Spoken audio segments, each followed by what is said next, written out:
You're getting married tomorrow, but instead of love and celebration, you're being handed off like a bargaining chip at age 12. Your parents sold you to seal a business alliance. Your wedding night, not private, it's a performance and audience, escorts you to bed. If you survive childbirth, the next deadly ordeal, you still face the risk of a husband with the legal right to beat or even kill you. Welcome to medieval marriage, where till death do us part wasn't romantic hit, was terrifyingly literal compared to this. Modern dating apps are a fairy tale. Let's begin with Margaret Beaufort. It's a girl who gave birth to the Tudor dynasty at just 6 years old. She was married off in a political transaction. She never recognized the union. She was literally too young to understand. 3 years later, she was sold again, this time to 24-year-old Edmund Tudor. Margaret was 12, although law advised waiting until girls were 14 before consummation.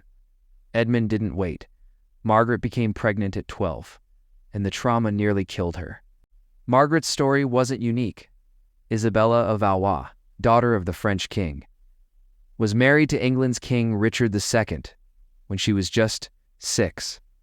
Her wedding dowry included silver furniture for her dolls, though the contract forbade consummation. Until she turned 12, her fate was sealed. These weren't tragic accidents. They were calculated deals.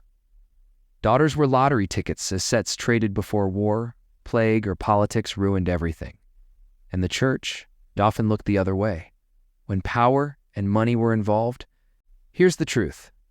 Most people didn't live like this. Peasants and middle class, couples usually married in their late teens or 20s. The horror stories of child brides belonged mostly to the rich families with land, titles and everything to lose, but for girls like Margaret and Isabella, childhood ended when their value as property began. Saying I do wasn't the end, it was the start of public humiliation. In noble weddings, guests escorted the couple to the bedroom. They helped undress the bride, comb her hair, and offered advice about sex. Then came the groom, who was also prepped by his friends. A priest would bless the bed, and the couple was expected to perform. In some cases, witnesses waited for proof of consummation, like blood on the sheets. This bizarre ritual was about politics, not romance. No. Consummation meant no legal marriage, no inheritance, and no legitimacy. In some regions, especially Scandinavia, the public bedding wasn't tradition. It was a legal requirement. Even kings like Charles I tried to dodge it, locking their bedroom doors. But for child brides, like Isabella of Valois, the ritual began. At age 6, she lay in bed, dolls beside her, guests outside, already someone's legal property. If the wedding night didn't kill you, childbirth might. Let's return to Margaret Beaufort. At 13, pregnant and widowed, she traveled through winter to give birth. Her small, undeveloped body nearly tore apart. She survived, but barely. The trauma left her unable to bear more children. One pregnancy. Lifelong damage. That was typical. 1 in 3 women died in childbirth. Wealth didn't help. Birthing chairs and bloodletting made things worse. Women were expected to keep producing heirs. Until they did, their bodies gave out. For many, it wasn't a question of if, but when. Survive childbirth? Good, now comes your husband. Under medieval law, he could beat and imprison, or even kill you for any reason. As long as the stick wasn't thicker than his thumb, it was reasonable chastisement. Henry VIII didn't just divorce his wives, he had 2 of them executed. Anne Boleyn was accused of adultery, incest, and treason. No proof needed. Just a public trial and a sword. Catherine Howard, same fate.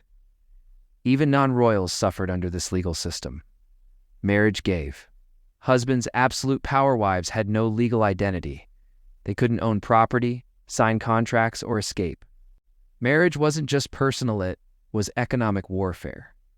Dowries could bankrupt families. Some parents negotiated for years. Bidding like corporate traders, Isabella d'Este's dowry was $500,000 in modern dollars. Once married, everything the bride brought, including her dowry, belonged to the husband. She was property. When he died, she often got nothing. His male relatives inherited everything. Widows remarried fast not for love, but for survival. Others entered convents not out of faith, but starvation. Some learned to play the system, most didn't survive it. Here's the plot twist. Most marriages didn't last, not from divorce, but from death. The average marriage lasted 15 to 20 years. Most women died young from childbirth. Men died from war, plague, or just poor hygiene. The Black Death could wipe out wedding guests before the ceremony. Remarriage became survival. Some women married 4 or 5 times. Children had half-siblings, step-parents, and rotating homes.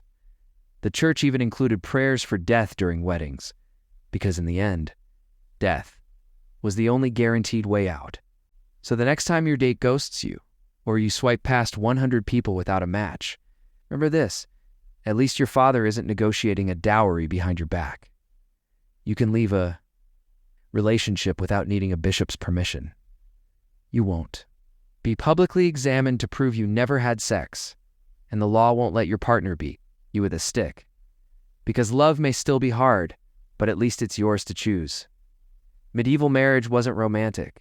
It was survival, and often was a death sentence.